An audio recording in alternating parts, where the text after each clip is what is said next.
업적 시리즈 5탄 윤석열 대통령 민생 치안 재난 안전 국가위기 관리편.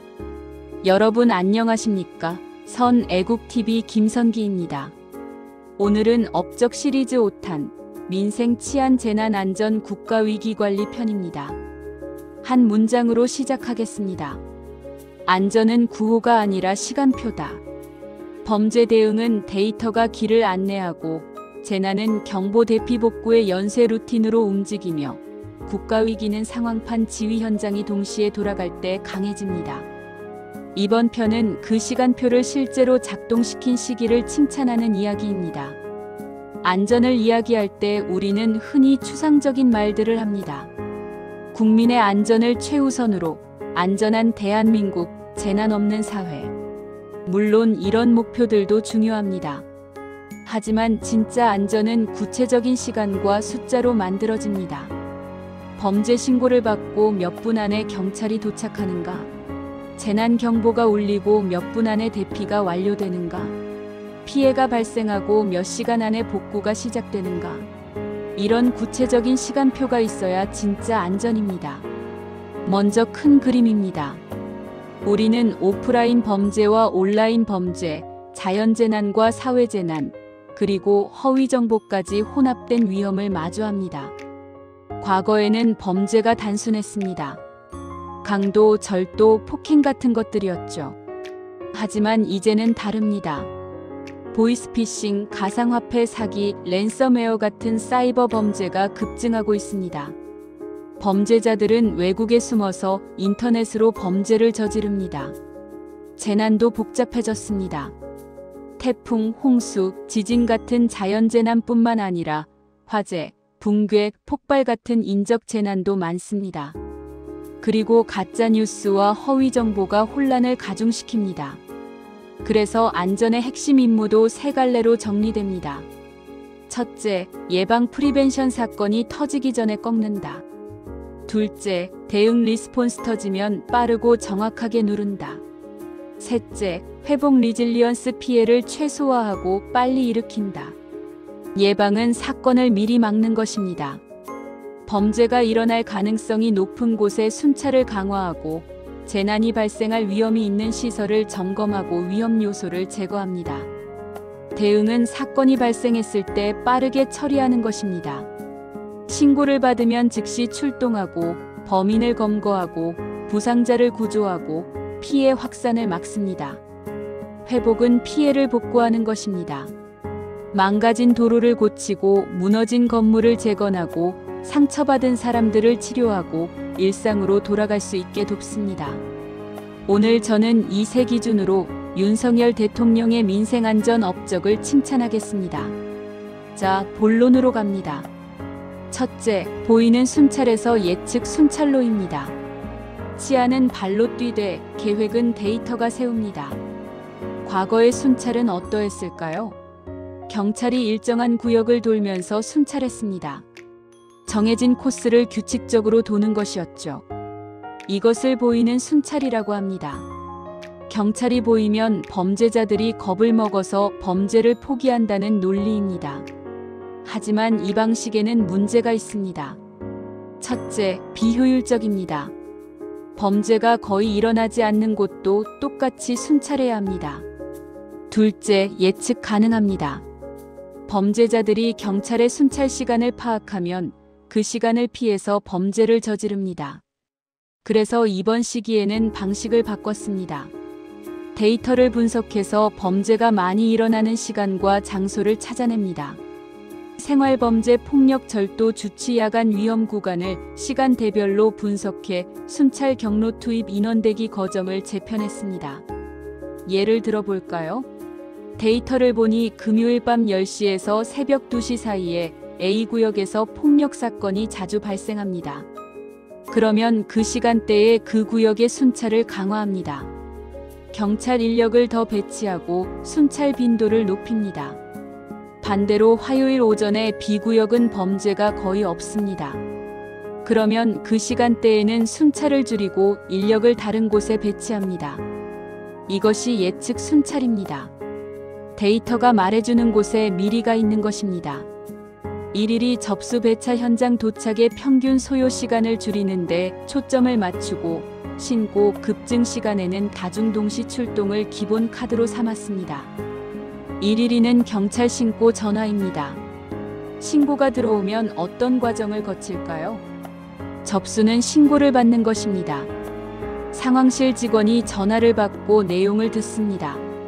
배차는 출동할 경찰차를 지정하는 것입니다. A 지구대 순찰차 3호 출동하세요. 현장 도착은 경찰이 사건 현장에 도착하는 것입니다. 이 전체 과정이 얼마나 걸리는지가 중요합니다. 범죄 현장에서는 1분, 1초가 생명을 좌우합니다. 빨리 도착할수록 피해자를 구할 가능성이 높아지고 범인을 검거할 가능성도 높아집니다. 그래서 이 시간을 줄이는 데 집중했습니다. 어떻게 줄일까요? 첫째, 신고 접수를 빠르게 합니다. 자동 위치 추적 시스템을 도입해서 신고자가 어디에 있는지 즉시 파악합니다. 과거에는 지금 어디세요? 라고 물어보고 주소를 듣고 확인해야 했습니다. 시간이 걸렸죠. 이제는 신고 전화가 오면 자동으로 위치가 표시됩니다. 둘째, 배차를 효율적으로 합니다. 가장 가까운 경찰차를 자동으로 찾아서 배치합니다. 과거에는 사람이 판단했습니다. A 지구대가 가까운가? B 지구대가 가까운가? 이제는 컴퓨터가 모든 순찰차의 위치를 실시간으로 파악해서 가장 빠르게 도착할 수 있는 차를 배정합니다. 셋째, 다중 출동을 합니다. 심각한 사건이면 여러 대의 경찰차가 동시에 출동합니다. 한 대가 늦어도 다른 차가 먼저 도착할 수 있습니다. 신고 급증 시간은 특히 중요합니다. 주말 밤, 명절, 큰 행사가 있을 때는 신고가 몰립니다. 이때는 평소보다 더 많은 경찰을 배치하고 대기 인력을 늘립니다. 요지는 돌기 때문에 보이는 순찰이 아니라 필요한 곳에 먼저 가는 예측 순찰로 체질을 바꿨다는 점입니다. 과거는 경찰이 걸어다니면서 주민들에게 우리가 여기 있어요 라고 보여주는 것이었습니다. 이제는 범죄가 일어나기 전에 그곳에 미리 가 있는 것입니다. 둘째, 사이버 디지털 범죄 패스트 트랙입니다. 보이스피싱, 가상자산 사기, 랜섬웨어, 온라인 아동성 착취 같은 범죄는 경찰만으론 막기 어렵습니다. 왜 그럴까요? 이런 범죄는 여러 분야가 얽혀있기 때문입니다. 보이스피싱을 예로 들어볼까요? 범죄자가 전화를 걸어서 검찰입니다. 당신 계좌가 범죄에 연루됐습니다. 돈을 안전한 계좌로 옮겨야 합니다라고 속입니다. 피해자가 돈을 보냅니다. 이걸 막으려면 어떻게 해야 할까요? 경찰만으로는 안 됩니다. 은행이 협조해야 합니다. 돈이 이체되는 것을 막아야 하니까요. 통신사도 협조해야 합니다. 범죄자가 쓰는 전화번호를 차단해야 하니까요. 그리고 국제공조도 필요합니다. 많은 보이스피싱 범죄자들이 중국이나 동남아에 숨어 있으니까요. 그래서 수사금융 추적자금 동결 국제공조를 한 묶음으로 처리하는 합동 패스트트랙을 루틴화했습니다. 패스트트랙은 빠른 길이라는 뜻입니다. 모든 절차를 빠르게 진행하는 시스템입니다. 신고 즉시 지급정지 동결이 들어가고 증거는 디지털 포렌식 파이프라인으로 보정검증 제출이 이어집니다. 보이스피싱 피해자가 신고하면 무슨 일이 벌어질까요? 첫째, 즉시 계좌가 동결됩니다. 과거에는 신고를 받고 확인하고 은행에 연락하고 절차를 밟고 시간이 걸렸습니다. 그 사이에 범죄자는 돈을 다른 계좌로 옮기거나 인출해버립니다. 이제는 시스템이 연결되어 있어서 즉시 동결됩니다. 금융감독원, 은행, 경찰이 하나의 시스템으로 연결되어 있습니다.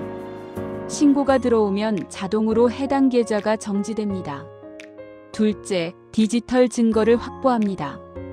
범죄자가 쓴 전화번호, 계좌번호, IP 주소 등을 수집합니다. 디지털 포렌식 전문가들이 분석합니다. 디지털 포렌식은 디지털 증거를 수집하고 분석하는 기술입니다. 컴퓨터나 휴대폰에 남아있는 데이터를 복구하고 누가 언제 무엇을 했는지 밝혀냅니다. 셋째, 국제공조를 합니다.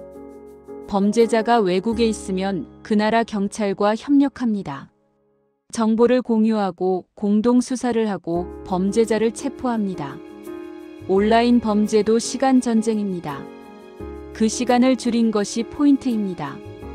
보이스피싱 범죄자는 돈을 받으면 즉시 옮깁니다. 몇 시간 심지어 몇 분 안에 여러 계좌를 거쳐서 현금으로 인출하거나 가상화폐로 바꿉니다. 그래서 빠르게 대응해야 합니다. 과거에는 피해자가 다음날 은행에 가서 신고하고 은행이 경찰에 알리고 경찰이 조사하고 이런 식이었습니다. 며칠이 걸렸죠. 그 사이에 돈은 이미 사라진 후였습니다. 이제는 실시간으로 대응합니다. 신고와 동시에 모든 것이 작동합니다. 그래서 돈을 지킬 가능성이 훨씬 높아졌습니다. 셋째, 여성 아동약자 보호의 연결시간 단축입니다. 사건 이후 지원이 아니라 사건 이전 차단이 목표입니다. 가정폭력, 아동학대, 스토킹 같은 범죄는 특징이 있습니다. 반복된다는 것입니다. 한번 일어나면 또 일어날 가능성이 높습니다. 그리고 점점 심해집니다. 예를 들어 남편이 아내를 때렸습니다. 신고가 들어왔습니다. 경찰이 출동했습니다. 남편을 주의시키고 돌아갔습니다. 그러면 어떻게 될까요? 며칠 후 또 때립니다. 더 심하게 때립니다. 결국 큰 사고가 납니다. 이런 비극을 막으려면 어떻게 해야 할까요? 처음 신고가 들어왔을 때 확실하게 막아야 합니다. 위험도 점수를 기반으로 재발 가능 가정을 선제 점검하고 신고가 들어오면 경찰 지자체복지의료 공동사례관리가 바로 가동됩니다. 위험도 점수는 재발 가능성을 숫자로 나타낸 것입니다. 과거 폭력 이력, 알코올 중독, 정신질환, 경제적 어려움 등 여러 요소를 종합해서 점수를 매깁니다. 점수가 높으면 위험이 크다는 뜻입니다. 위험도가 높은 가정은 특별 관리합니다. 경찰이 정기적으로 방문해서 확인합니다. 혹시 문제 없으세요? 복지 담당자도 연락합니다. 필요한 도움이 있으세요? 신고가 들어오면 즉시 여러 기관이 움직입니다. 경찰은 현장에 출동해서 상황을 확인하고 가해자를 격리합니다. 지자체는 피해자에게 임시 숙소를 제공합니다. 복지 담당자는 생활비 지원을 준비합니다. 의료기관은 치료를 제공합니다. 법률 전문가는 법적 조언을 제공합니다. 이 모든 것이 동시에 진행됩니다. 과거에는 피해자가 직접 찾아다녀야 했습니다.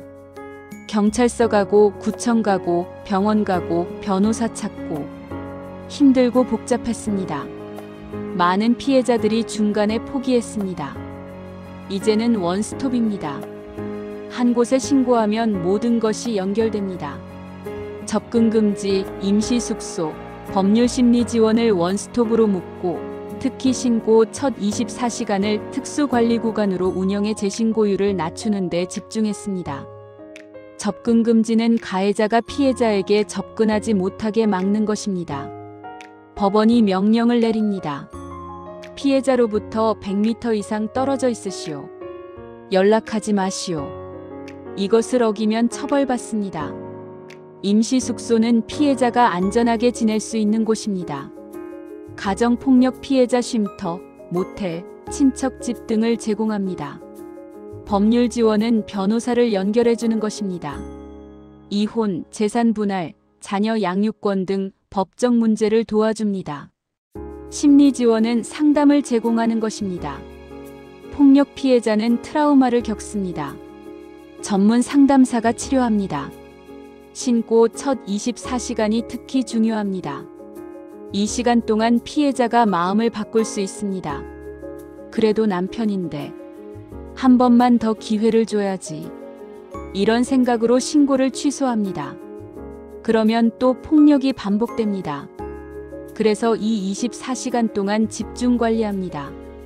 경찰이 계속 연락합니다. 괜찮으세요? 필요한 것 없으세요? 복지 담당자도 찾아옵니다. 심리 상담사도 만납니다. 피해자가 혼자가 아니라는 것을 느끼게 합니다. 보호는 정책이 아니라 연결의 속도라는 점을 시스템으로 보여준 대목입니다. 종이에 쓴 정책은 의미가 없습니다. 우리는 여성과 아동을 보호합니다. 이런 구호는 소용없습니다. 실제로 신고가 들어왔을 때 몇 분 안에 연결되는가? 몇 시간 안에 안전한 곳으로 이동하는가? 이것이 진짜 보호입니다. 넷째, 재난경보는 크게, 지시는 짧게, 대피는 빨리입니다. 재난에서 생명은 경보 대피에 달려 있습니다. 재난이 발생하면 무엇이 가장 중요할까요? 사람들을 빨리 안전한 곳으로 대피시키는 것입니다. 건물은 무너져도 다시 지을 수 있습니다. 하지만 생명은 한 번 잃으면 돌이킬 수 없습니다. 문자 사이렌의 푸시 마을 방송을 동시에 울리고 문화는 지금 어디로 어떻게만 남긴 단문 표준을 채택합니다. 과거의 재난 문자는 어떠했을까요? 길고 복잡했습니다. 기상청에 따르면 오늘 오후 3시경 태풍 0005가 남해안에 상륙할 것으로 예상되며 강풍과 폭우가 예상되오니 시민 여러분께서는 외출을 자제하시고 저지대 주민들께서는 침수에 대비하시기 바랍니다. 이런 식이었습니다. 정보는 많지만 정작 중요한 것을 놓치기 쉽습니다. 그래서 나는 뭘 해야 하는데? 이제는 짧고 명확합니다. 지금 즉시 00 대피소로 대피하세요. 이렇게 핵심만 전달합니다. 지금은 언제인가? 바로 이 순간입니다. 나중이 아닙니다. 어디로는 구체적인 장소입니다. 가까운 대피소가 아니라 000 초등학교 체육관처럼 정확한 주소를 알려줍니다. 어떻게는 방법입니다. 걸어서 차를 타고 1층으로 같은 구체적인 행동을 지시합니다. 그리고 여러 채널로 동시에 알립니다. 휴대폰 문자만 보내는 게 아닙니다. 사이렌도 울립니다. 재난 앱에도 푸시 알림이 갑니다. 마을 방송도 나갑니다. 왜 여러 채널을 쓸까요? 모든 사람이 휴대폰을 보고 있는 것은 아니니까요. 노인들은 휴대폰을 잘 안 봅니다. 사이렌 소리를 듣거나 마을 방송을 들어야 합니다. 어린아이들도 마찬가지입니다. 여러 방법으로 알려야 모두에게 전달됩니다. 지자체 경찰 소방군이 같은 시나리오로 분기별 합동훈련을 반복하고 현장 영상 지휘차 드론 헬기를 상황판의 실시간 투영의 자원 배분을 데이터로 결정합니다. 재난 대응은 혼자 할 수 없습니다. 여러 기관이 협력해야 합니다. 지방자치단체는 전체를 조정합니다. 경찰은 교통을 통제하고 질서를 유지합니다. 소방은 화재를 끄고 사람을 구조합니다. 군대는 인력과 장비를 지원합니다. 이들이 따로따로 움직이면 혼란만 생깁니다. 그래서 함께 훈련합니다. 같은 시나리오로 반복 훈련합니다. 태풍이 왔다. 00 지역이 침수됐다. 어떻게 할 것인가? 이런 상황을 가정하고 실제처럼 연습합니다. 분기별로 한다는 것은 3개월마다 한 번씩 한다는 뜻입니다. 1년에 4번 합니다. 자주 하면 할수록 익숙해집니다. 실전에서 당황하지 않게 됩니다. 현장 영상을 실시간으로 봅니다. 과거에는 현장에 가봐야 상황을 알 수 있었습니다. 지휘관이 보고를 받아도 정확하지 않았습니다. 대충 이 정도인 것 같습니다. 이런 식이었죠. 이제는 지휘차에 카메라가 있고 드론이 하늘에서 촬영하고 헬기도 영상을 보냅니다. 이 영상들이 상황실의 큰 화면에 실시간으로 표시됩니다. 지휘관들은 그것을 보면서 정확하게 판단합니다. 00 지역 침수가 심각하니 구조대를 더 보내라. 00 다리가 끊겼으니 우회로를 안내하라. 00 학교에 고립된 사람들이 있으니 헬기를 보내라. 이런 결정을 데이터를 보고 내립니다. 지휘는 짧은 문장 짧은 결제로 떨어지게 설계했습니다. 재난 상황에서는 빠른 결정이 중요합니다. 복잡한 보고서를 쓰고 여러 단계의 승인을 받고 회의를 하고 이런 것을 할 시간이 없습니다. 그래서 지시는 짧게 합니다. 영영부대, 영영지역으로 즉시 출동 이렇게 한 문장으로 명령합니다. 결제도 간소화합니다. 현장 지휘관에게 권한을 줍니다. 이 정도 규모까지는 당신이 판단해서 바로 시행하시오. 나중에 보고하시오. 이렇게 하면 빠르게 대응할 수 있습니다. 다섯째, 복구 속도의 KPI 관리입니다. KPI는 키 퍼포먼스 인디케이터의 약자입니다. 핵심 성과 지표라는 뜻입니다. 목표를 숫자로 정하고 그것을 달성했는지 측정하는 것입니다. 전력통신 수자원도로 철도의 복구 시간을 KPI로 걸고 병목은 사전계약 민간 중장비 자재으로 뚫습니다. 재난이 지나가면 복구가 시작됩니다. 끊어진 전기를 복구하고 망가진 통신을 고치고 막힌 수도를 뚫고 무너진 도로를 고치고 끊긴 철도를 잇습니다. 이것을 얼마나 빨리 하느냐가 중요합니다. 전기가 없으면 냉장고가 작동하지 않습니다. 음식이 상합니다. 병원도 운영하기 어렵습니다. 통신이 안 되면 연락할 수 없습니다. 물이 안 나오면 씻을 수도 마실 수도 없습니다. 도로가 막히면 구호물자가 들어올 수 없습니다. 그래서 복구 시간을 목표로 정합니다. 전력은 24시간 안에 80% 복구, 통신은 12시간 안에 주요 지역 복구, 도로는 6시간 안에 1개 차선 이상 확보 이런 식으로 구체적인 목표를 세웁니다. 그리고 그것을 달성하기 위해 준비합니다. 병목이 무엇일까요? 장비와 자재입니다. 재난이 나면 굴착기, 크레인, 덤프트럭 같은 중장비가 필요합니다. 시멘트, 철근, 파이프 같은 자재도 필요합니다. 과거에는 재난이 나고 나서 이것들을 구했습니다. 급하게 구하니 시간도 오래 걸리고 가격도 비쌌습니다. 이제는 미리 계약합니다. 평소에 건설회사들과 계약을 맺어놓습니다. 재난이 나면 당신들의 장비를 우선적으로 쓰겠습니다. 대신 평소에 약간의 대기 비용을 드리겠습니다. 이렇게 하면 재난이 났을 때 즉시 장비를 동원할 수 있습니다. 자재도 마찬가지입니다. 주요 자재를 비축해 놓거나 공급업체와 사전 계약을 맺어 놓습니다. 응급주거는 지자체와 사전 협약 리스트로 바로 제공하고 심리회복은 학교복지관보건소가 일주일 내 가동하는 형태로 루틴화했습니다. 응급주거는 집이 무너진 사람들에게 임시로 제공하는 거처입니다.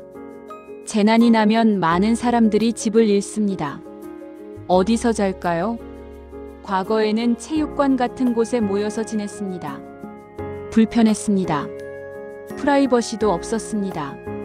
이제는 미리 준비해 놓습니다. 지자체가 빈 아파트, 모텔, 펜션 등과 협약을 맺어 놓습니다. 재난이 나면 당신들의 빈 방을 피해자들에게 제공해 주세요. 비용은 정부가 지불하겠습니다. 재난이 나면 즉시 이 리스트를 꺼내서 피해자들을 배치합니다. 심리 회복도 중요합니다. 재난을 겪은 사람들은 정신적 충격을 받습니다. 특히 어린이들은 트라우마가 심합니다.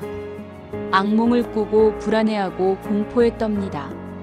그래서 심리 상담을 제공합니다. 학교에 상담사를 보냅니다. 복지관에 상담실을 엽니다. 보건소에서 치료를 제공합니다. 일주일 내에 시작한다는 목표를 세우고 지킵니다. 재난은 장비보다 조직력이 승부입니다. 그 조직력을 시간표로 관리한 점을 칭찬합니다. 아무리 좋은 장비가 있어도 조직이 엉망이면 소용없습니다. 서로 연락이 안 되고 누가 무엇을 하는지 모르고 중복되거나 빠지는 일이 생깁니다. 조직력은 시스템에서 나옵니다. 누가 무엇을 언제 하는지 명확히 정해져 있고 그것이 시간표대로 작동하는 것. 이것이 진짜 조직력입니다. 여섯째, 국가위기관리 컨트롤타워의 업타임 가동률 상승입니다. 컨트롤타워는 관제탑이라는 뜻입니다. 전체를 지휘하고 조정하는 중심을 말합니다. 업타임은 시스템이 작동하는 시간의 비율입니다. 컴퓨터가 24시간 중 23시간 작동하면 업타임이 95%입니다. 높을수록 좋습니다. 밤에도 새벽에도 판이 떠 있어야 합니다. 위기는 언제 올지 모릅니다. 평일 낮에만 오는 것이 아닙니다. 주말 밤에도 올 수 있고 새벽에도 올 수 있습니다. 그래서 상황실은 24시간 365일 돌아갑니다. 항상 사람이 있고 항상 모니터가 켜져 있고 항상 대응할 준비가 되어 있습니다. 다부처 합동통합상황실이 상시 가동되고 국방, 외교, 경찰, 소방행, 안산업 라인이 같은 화면을 보며 판단합니다. 다부처는 여러 부처를 말합니다. 국방부, 외교부, 경찰청, 소방청, 행정안전부, 산업통상자원부 등 여러 정부 기관들입니다. 과거에는 각 부처가 따로따로 상황실을 운영했습니다. 문제가 생기면 전화로 연락하고 회의를 하고 조정했습니다. 시간이 걸렸죠. 이제는 통합상황실입니다. 한 곳에 모여 있습니다. 같은 공간에서 같은 화면을 봅니다. 정보를 즉시 공유합니다. 빠르게 결정을 내립니다. 예를 들어 해외에서 우리 국민이 테러에 휘말렸다고 합시다. 외교부는 현지 상황을 파악합니다. 국방부는 구조작전을 계획합니다. 경찰은 국내 대응을 준비합니다. 이들이 같은 상황실에서 같은 정보를 보면서 조율합니다. 모든 지시와 집행은 타임스탬프로 기록돼 사후 평가 보완의 페루프 클로즈드 루프를 돌립니다. 평가 보완의 페루프 클로즈드 루프를 돌립니다. 타임스탬프는 시간 기록입니다. 2025년 1월 15일 14시 37분 22초처럼 정확한 시간을 기록합니다. 모든 지시와 행동을 기록합니다. 14시 37분에 영영부대의 출동 명령, 14시 42분에 영영부대 출동 완료, 15시 03분에 현장 도착, 이런 식으로 모든 것을 기록합니다. 왜 기록할까요? 나중에 분석하기 위해서입니다.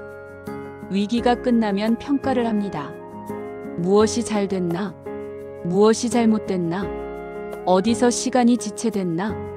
다음에는 어떻게 개선할까?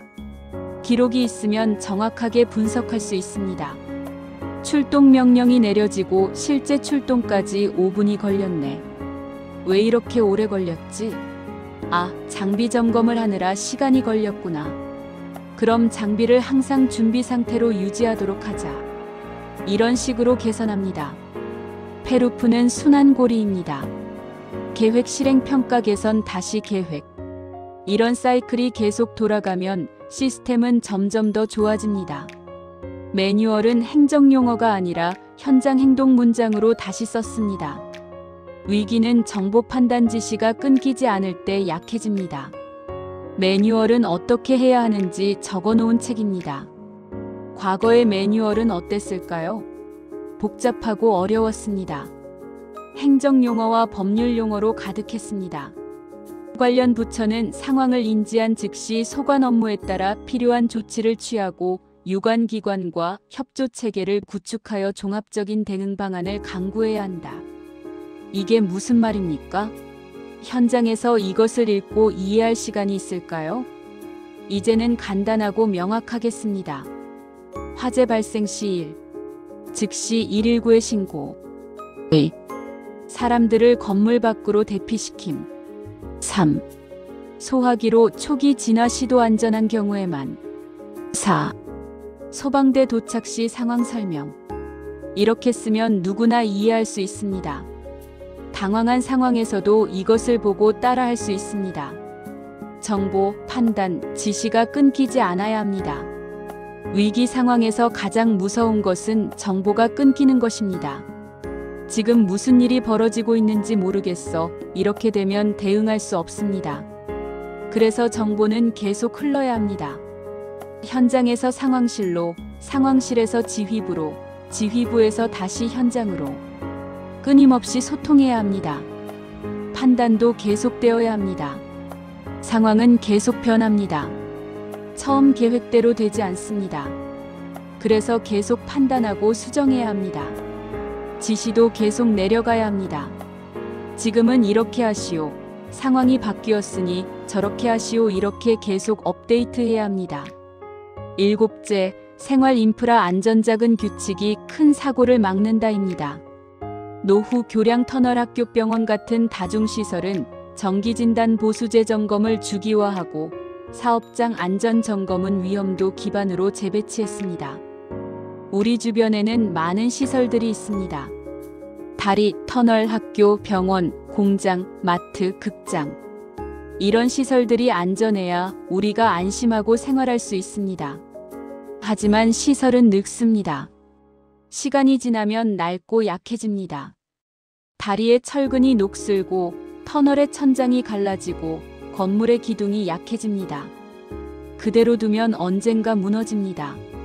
그래서 정기적으로 점검해야 합니다. 노후 시설은 더 자주 점검합니다. 문제를 발견하면 즉시 보수합니다. 보수한 후에는 다시 점검합니다. 제대로 고쳐졌는지 확인하는 것입니다. 이것을 주기화한다는 것은 정해진 일정대로 반복한다는 뜻입니다. 이 다리는 3개월마다 점검, 저 터널은 6개월마다 정밀 진단 이런 식으로 일정을 정해놓고 지킵니다. 사업장 안전 점검도 마찬가지입니다. 공장, 건설 현장, 창고 같은 곳은 사고가 많이 납니다. 기계에 끼이거나 높은 곳에서 떨어지거나 화재가 나거나 폭발하거나 모든 사업장을 똑같이 점검할 수는 없습니다. 인력이 부족하니까요. 그래서 위험도를 기준으로 우선순위를 정합니다. 위험한 곳은 자주 점검합니다. 화학공장, 고층 건설 현장, 위험물 저장소 같은 곳은 매달 점검합니다. 상대적으로 안전한 곳은 덜 자주 점검합니다. 스쿨존 고령 운전자 이륜차 배달은 시간대 노선별 단속 루틴으로 관리합니다. 스쿨존은 학교 주변 지역입니다. 어린이들이 많이 다니니까 특별히 보호해야 합니다. 속도를 제한하고 주정차를 금지하고 단속을 강화합니다. 시간대별로 관리합니다. 등교 시간 아침 8시와 하교 시간 오후 2시에서 4시에는 특히 조심해야 합니다.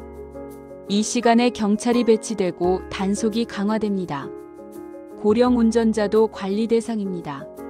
나이가 들면 시력이 나빠지고 반응이 느려지고 판단력이 떨어집니다. 사고 위험이 높아집니다. 그렇다고 운전을 금지할 수는 없습니다. 대신 정기적으로 검사를 받게 합니다. 적성 검사를 더 자주 받게 하고 안전 교육을 이수하게 합니다. 이륜차 배달도 문제입니다. 배달 기사들이 빨리 가려고 과속하고 신호를 어기고 인도로 다닙니다. 사고가 많이 납니다. 자주 사고가 나는 노선을 파악해서 집중 단속합니다. 이 길에서 이륜차 사고가 많이 나네. 여기에 단속 카메라를 설치하자. 경찰 단속도 강화하자. 안전은 캠페인이 아니라 반복되는 규칙입니다. 그 반복이 통계를 바꿉니다. 안전을 위해 노력하겠습니다. 이런 말만으로는 안 됩니다. 실제로 규칙을 만들고 그 규칙을 반복적으로 집행해야 합니다. 스쿨존에서 시속 30km 이상은 무조건 단속 이런 규칙을 만듭니다. 그리고 매일매일 단속합니다. 처음에는 사람들이 불평합니다. 왜 이렇게 단속이 심해? 하지만 계속하면 습관이 됩니다. 스쿨존에서는 천천히 가야지 자연스럽게 속도를 줄입니다. 그러면 통계가 바뀝니다. 스쿨존 사고가 줄어듭니다. 어린이 사망자가 줄어듭니다. 이것이 진짜 안전입니다. 여덟째, 정보 공개와 소통 불확실성과의 전쟁입니다.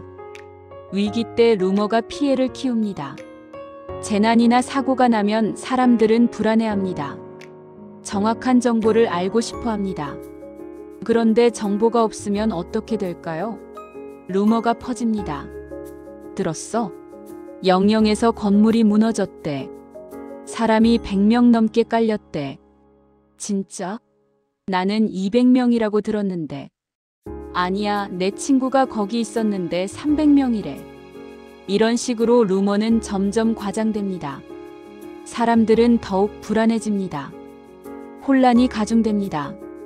그래서 브리핑 일원화, 사실 추정 분리, 시계열 업데이트를 원칙으로 삼았습니다.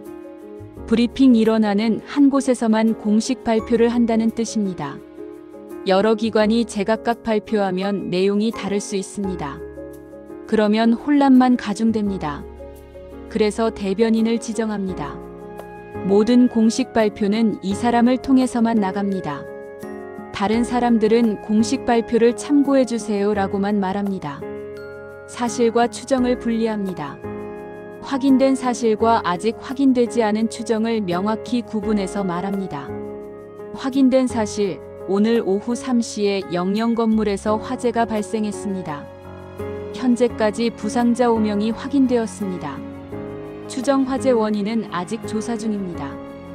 전기 누전으로 추정되지만 확실하지 않습니다. 이렇게 구분하면 사람들이 무엇이 확실하고 무엇이 불확실한지 알 수 있습니다. 시계열 업데이트는 시간 순서대로 계속 업데이트한다는 뜻입니다.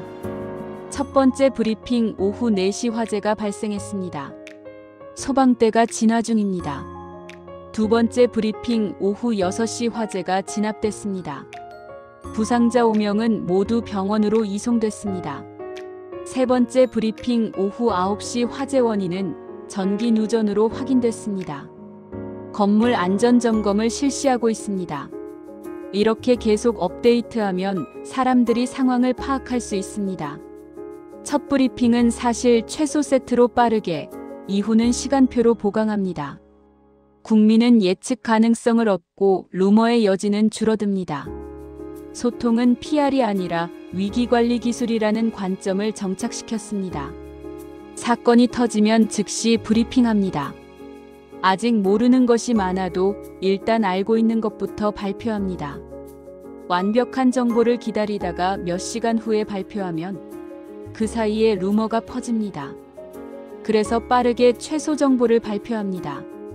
지금까지 확인된 바로는 이렇습니다. 더 많은 정보는 2시간 후에 다시 브리핑하겠습니다. 그리고 약속한 시간에 다시 브리핑합니다.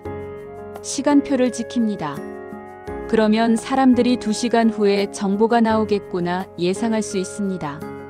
예측 가능하면 불안이 줄어듭니다. PR은 퍼블릭 릴레이션스의 약자입니다. 홍보를 의미합니다. 과거에는 정부 발표를 홍보로 생각했습니다. 우리가 잘하고 있다는 것을 알려야지 이런 식이었죠. 하지만 위기 소통은 다릅니다. 홍보가 아니라 위기 관리의 일부입니다. 정확한 정보를 빠르게 제공해서 불안과 혼란을 줄이는 것이 목적입니다. 9째, 현장 예산의 철학 가동률과 응답 시간입니다. 안전 예산은 많이보다 정확히가 중요합니다. 예산이 많다고 안전한 것은 아닙니다. 돈을 어디에 쓰느냐가 중요합니다. 장비 구매보다 정비 부품 소모품에 두텁게 배분하고 인력 충원보다 임무형 교육으로 숙련 시간을 단축합니다. 새 소방차를 사는 것도 좋습니다. 하지만 기존 소방차를 제대로 정비하는 것이 더 중요할 수 있습니다. 소방차가 10대 있어도 절반만 작동하면 실제로는 5대입니다. 모든 소방차를 항상 작동 가능한 상태로 유지하는 것이 먼저입니다. 부품과 소모품도 중요합니다. 소방호스, 방화복, 산소통, 소화약제. 이런 것들이 없으면 소방차가 있어도 소용없습니다. 충분한 재고를 확보해야 합니다. 인력도 마찬가지입니다. 사람을 많이 뽑는 것도 좋지만 기존 인력을 잘 훈련시키는 것이 더 효과적일 수 있습니다. 임무형 교육은 실제 상황을 가정한 훈련입니다. 강의실에서 이론만 배우는 것이 아니라 현장에서 실제로 해보는 것입니다. 건물 화재가 났다. 진입하라. 실제로 연기가 자욱한 훈련장에 들어가서 사람을 구조합니다. 이런 훈련을 반복하면 숙련 시간이 단축됩니다. 실전에서 빠르게 대응할 수 있습니다. 민관군 협력자원은 사전 계약으로 묶어 현장 호출 시간을 줄입니다. 즉, 가동률과 응답 시간이라는 운영 지표로 돈을 씁니다. 재난이 나면 정부만으로는 부족합니다. 민간의 도움이 필요합니다. 건설회사의 중장비, 병원의 의료진, 통신회사의 장비, 군대의 인력과 장비. 이것들을 미리 계약해 놓습니다. 재난이 나면 협조해 주세요. 대신 평소에 약간의 비용을 드리겠습니다. 그러면 재난이 났을 때 즉시 동원할 수 있습니다. 가동률은 장비나 시스템이 작동 가능한 비율입니다. 응답 시간은 신고를 받고 현장에 도착하는 시간입니다. 이 두 가지가 안전의 핵심 지표입니다. 예산을 쓸 때 이 지표를 개선하는 데 집중합니다. 이 예산을 쓰면 가동률이 얼마나 올라가나? 응답 시간이 얼마나 단축되나? 이렇게 따져서 쓸리라. 열째, 학교 돌봄 지역 공동체와의 연동입니다. 민생 안전은 결국 마을 단위에서 완성됩니다. 안전은 중앙정부만의 일이 아닙니다. 지역사회가 함께해야 합니다. 특히 마을, 동네, 학교 단위에서 실제 안전이 만들어집니다. 학교와 경찰이 등하교 안전 루틴을 공유하고 복지관자원봉사센터 의료기관이 재난 이후 돌봄 네트워크를 바로 열 수 있게 명단 연락 망역할표를 상시 업데이트합니다. 등하교 시간이 가장 위험합니다. 어린이들이 거리로 쏟아져 나옵니다. 차들도 많습니다. 사고 위험이 높습니다. 학교와 경찰이 협력합니다. 학교는 등하교 시간을 경찰에 알려줍니다. 경찰은 그 시간에 학교 앞에 배치됩니다. 녹색 어머니회 같은 자원봉사자들도 함께합니다. 어린이들을 안전하게 건너게 도와줍니다. 이것을 루틴으로 만듭니다. 매일 똑같은 시간에 똑같은 사람들이 똑같은 장소에서 활동합니다. 규칙적이고 예측 가능하면 안전합니다. 재난이 나면 돌봄이 필요합니다. 특히 노인, 어린이, 장애인 같은 취약계층은 더욱 그렇습니다. 복지관은 어떤 취약계층이 어디에 사는지 알고 있습니다. 명단이 있습니다. 재난이 나면 이 명단을 보고 확인합니다. 영영 할머니는 괜찮으신가? 영영 어린이는? 찾아가서 확인하고 도와줍니다. 자원봉사센터는 자원봉사자들을 동원합니다. 물품을 나르고 청소를 돕고 음식을 제공합니다. 의료기관은 치료를 제공합니다. 부상자를 치료하고 만성질환자에게 약을 공급하고 심리 상담을 제공합니다. 이 모든 것이 자동으로 작동하려면 평소에 준비해야 합니다. 명단을 만들고 연락망을 정리하고 누가 무엇을 할지 역할을 정해놓습니다. 그리고 정기적으로 업데이트합니다. 사람이 이사를 가거나 전화번호가 바뀌거나 새로운 취약계층이 생기면 바로 반영합니다.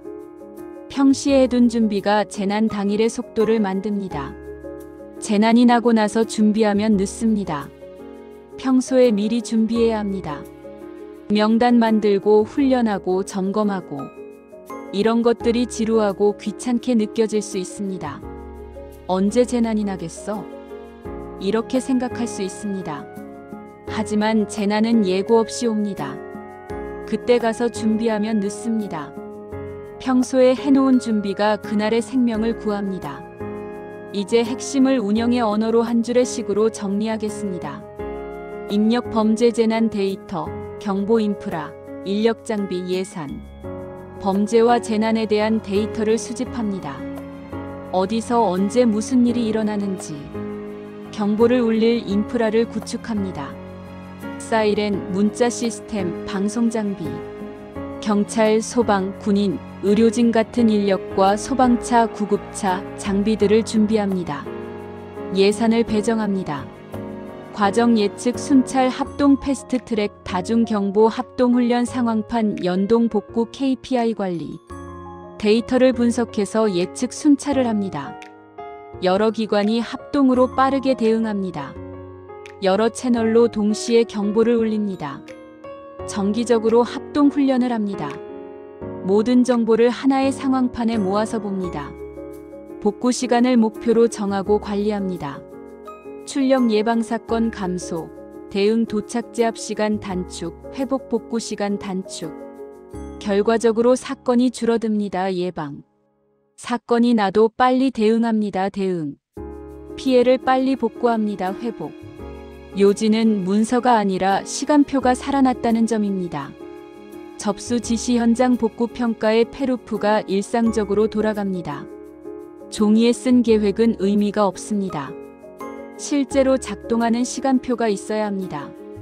신고가 들어오면 몇 분 안에 접수되고, 몇 분 안에 지시가 내려가고, 몇 분 안에 현장에 도착하고, 몇 시간 안에 복구되고, 며칠 안에 평가하고 개선합니다.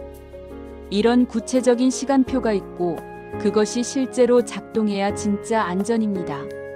자주 나오는 반론을 짧게 정리합니다. 단속 강화가 과도한 것 아니냐? 임의 단속이 아니라 위험도 기반으로 시간 장소를 정밀하게 배치합니다. 아무 때나 아무 곳에서나 단속하는 것이 아닙니다. 데이터를 보고 사고가 많이 나는 시간과 장소를 정해서 단속합니다. 효율적이고 공정합니다. 경보가 잦으면 피로감만 늘지 않나? 그래서 문안 표준화와 다중 채널 동시 송출로 짧고 정확한 경보만 보냅니다. 쓸데없는 경보는 보내지 않습니다. 정말 필요한 경보만 보냅니다. 그리고 짧고 명확하게 보냅니다. 지금 어디로 어떻게 핵심만 전달합니다. 예산을 더 써야 안전해지지 않나?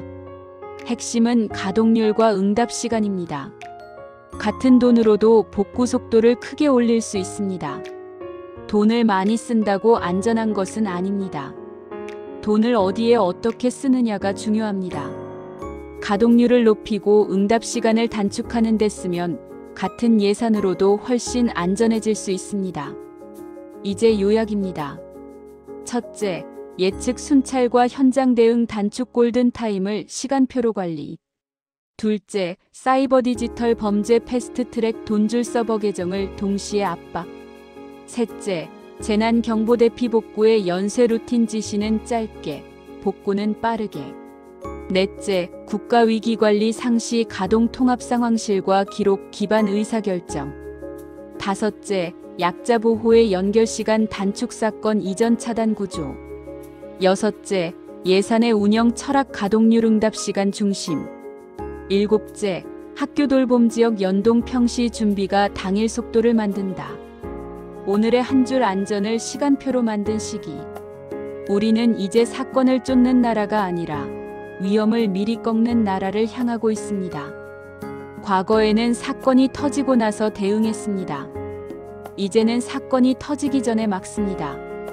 데이터를 보고 위험을 예측하고 미리 가서 막습니다. 이것이 진짜 안전입니다. 윤석열 정부는 이런 시스템을 만들었습니다. 안전을 구호가 아니라 구체적인 시간표로 만들었습니다. 이것이 가장 큰 업적입니다.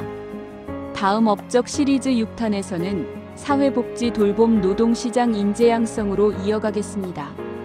일상의 안전망과 기회의 사다리를 어떻게 운영의 언어로 설계했는지 칭찬으로 꽉 채워드리겠습니다. 복지도 마찬가지입니다. 우리는 약자를 돕겠습니다. 이런 말만으로는 부족합니다. 구체적으로 누구를 어떻게 도울 것인가?